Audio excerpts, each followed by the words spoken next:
Hi everyone, it's Miss Kate. And Miss Hazel. Today we are going to make a paper mache bee. Miss Hazel and I have been really focused on bees lately and we're kind of excited. So here is one of the trial ones that we kind of like. We're going to make them a little bit smaller, I think. But here's a bee. It has these nice wings. It's all painted. Has some of the compound eyes and antennae. And the 6 legs on the bottom. So I'm going to show you how we did that. We started with newspaper.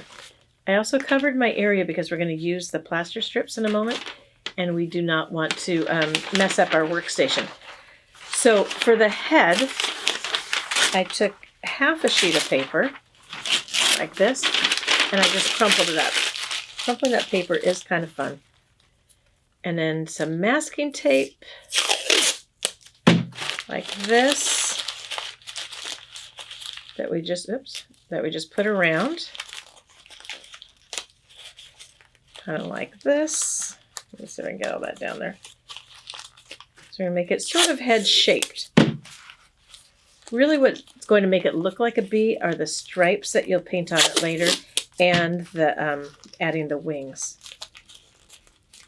That's the best part, I think. Okay, so there's a head-ish shape. And we're going to make the thorax, which is that middle part of the body. And whichever one of these ends up being smaller will be the head, just so you know.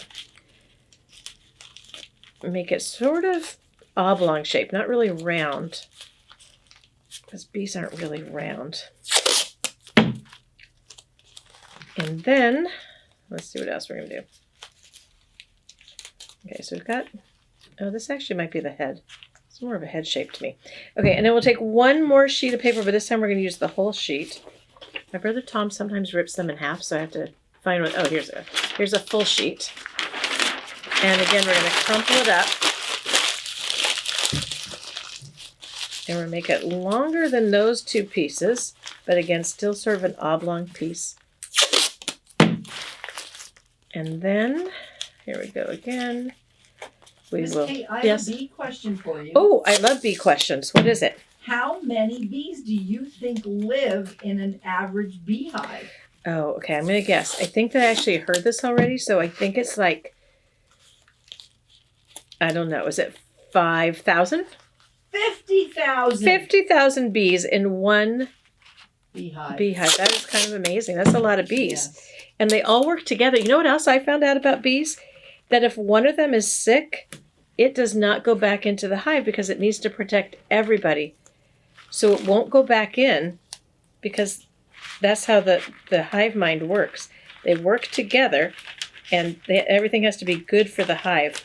And someone coming in sick to the hive is not a good thing. So isn't that great? How bees are made that way? Okay, I'm doing this kind of crazily here.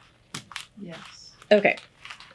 So you can see this is basically what we want. We're going to add some more stuff to it.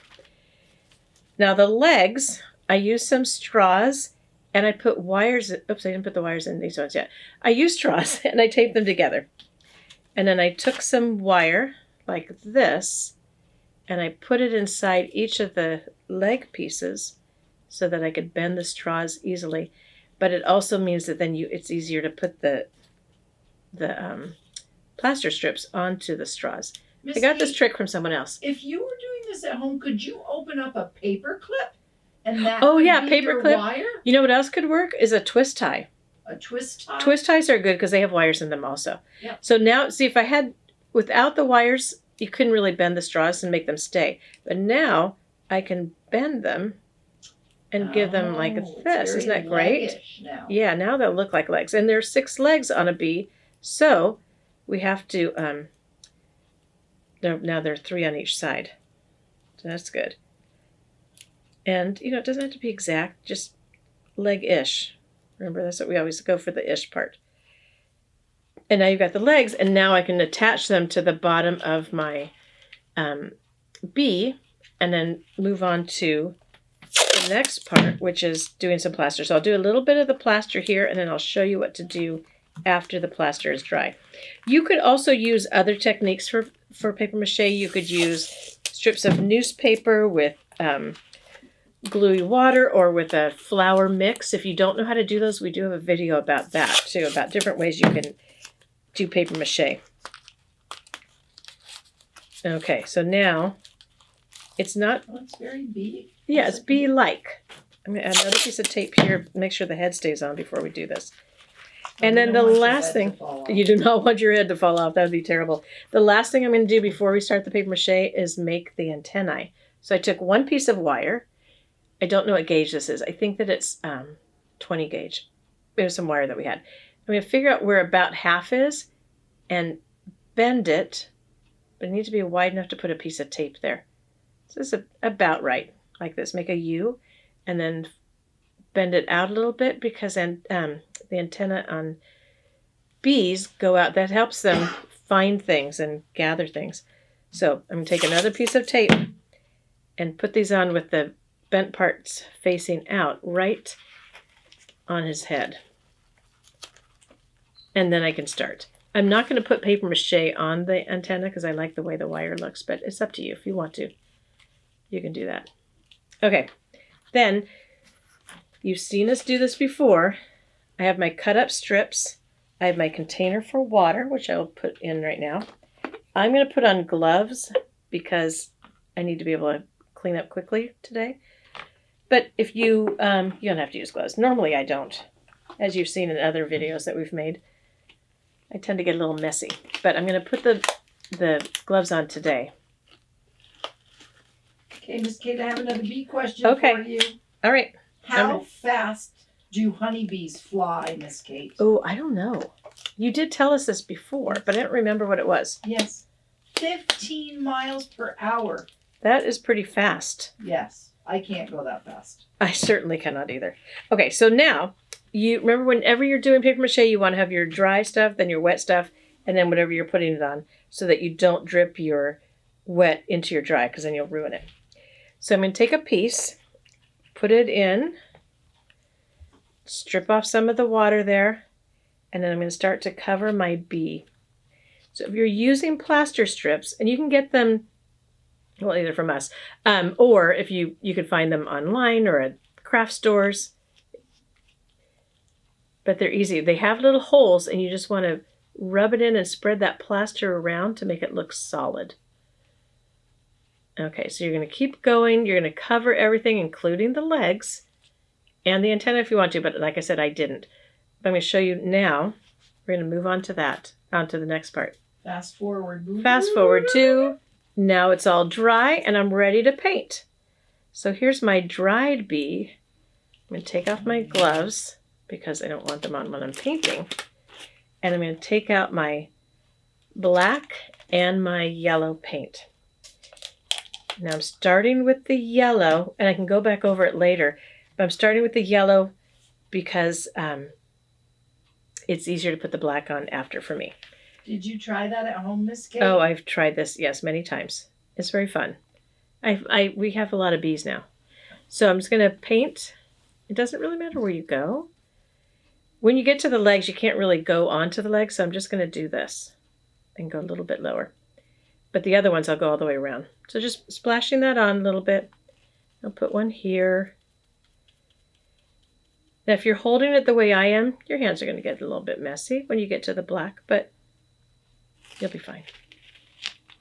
Okay, I'm going to add one more stripe because I like 3 stripes on my bee. And easy peasy, now you have your yellow stripes. Then we're going to switch to the black.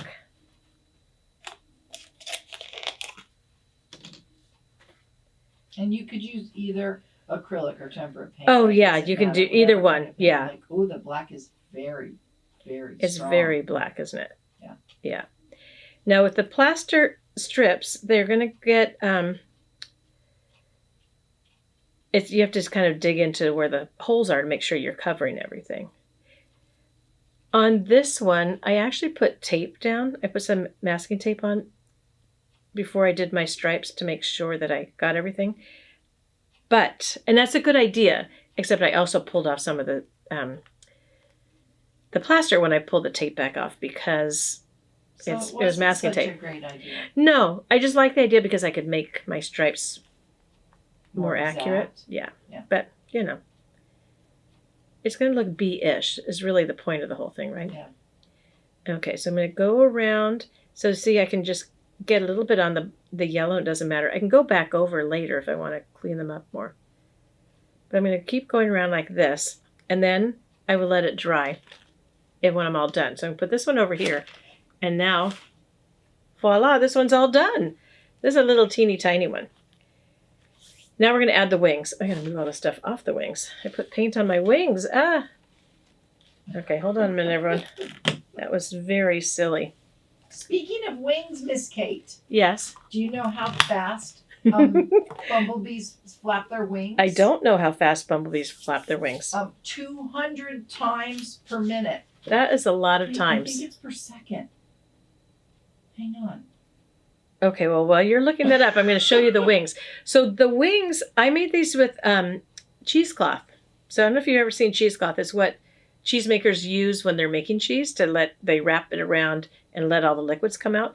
But we used it to make wings. So this, I mixed some water and glue together, and then I dipped this in, wrung it out, and then I laid it outside over some, actually did over the ivy outside. So I just let it dry out there. And then I picked up, and now it's all stiff. So it can work like, this is what I used right there. So. All right, I have my correction. Yes. Oh, okay. What is your correction? 200 times per second. Oh, per second. That's really fast. It's very fast. Okay, so now we're going to cut some wings. You're going to kind of guess how big you want your wings to be. And I'm going to cut, it's not really an oval because I'm going to leave it sort of square up on top, or flat up on top, so I have space to put the glue. So I'm going to make them to look like this. I don't know if you can see that on the screen. Hopefully you can. And then I'm going to try to make the same wing again by cutting around it. Could you use a pencil and draw on Oh, you could. That'd probably be easier than eyeballing it. Now the kids who get the packs from us are going to get this cheesecloth already done. But they're going to have to cut out their wings. But they will have this already put into the glue. Okay, then I'm going to take our friend Tacky Glue and glue the wings on. So, you know, the wings are going to be right somewhere along the thorax here. Oh, get this glue out. Is this the same glue you just, oh yeah, it is, there it is. Okay, so I'm going to put a little line of glue there, and I'm going to attach my wings. I may have to move them around to make sure that I get enough glue on them. And I'm going to have to let that dry. But in the meantime, oh, so nice. Yeah, there we go. In the meantime, I'm also going to add our eyes. So I think we talked about this before, that bees have compound eyes, which means they have all these little facets. So I don't know how well you can see that. We're going to use these little jewels. And again, I'm going to use tacky glue on the back of this. Even though I'm getting glue all over me now, I'm still going to do that. This glue dries clear, so if you get it smeared out around a little bit, it's okay. I'm going to attach the eyes on the side like this. You're going to have to pay a little bit of attention because they may slip. You might have to push them up until the glue starts to dry a little bit. I could probably put too much glue on that one. Okay. And I'll attach whoa, there you go. Attach this one on this side. And when it's all dry, we'll have another little bee. Isn't he cute? Can you imagine him? Here's this giant, this is maybe the queen bee because she's going to be all over the place. Okay, so if you make one of these, would you please take a picture and have someone put it on Instagram so we can see it, and hashtag Alameda Arts Fun. And if you like this video, yeah, subscribe. If you subscribe, then you know when we're releasing a new video, which we do fairly often. You can see what we're doing next. And if you want to come see what else we're doing, come to our website, alamedaarts.com. It's been really fun having you. Thank you so much. We'll see you next time. Bye. Friends.